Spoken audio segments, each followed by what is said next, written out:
فضيلة الشيخ سعود بن إبراهيم الشريم حفظه الله تعالى.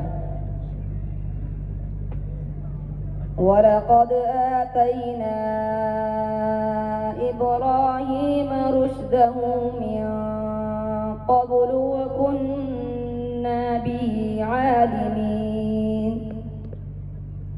إذ قال لأبيه وقومه ما هذه التماثيل التي أنتم لها عاكفون. إذ قال لأبيه وقومه ما هذه التماثيل التي أنتم لها عاكفون.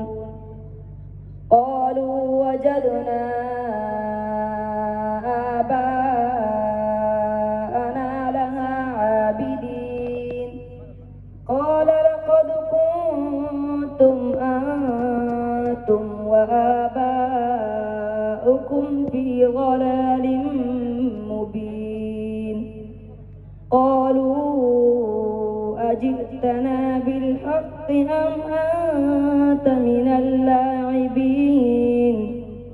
قال بل ربكم رب السماوات والأرض الذي فطرهن وأنا على ذلكم من الشاهدين.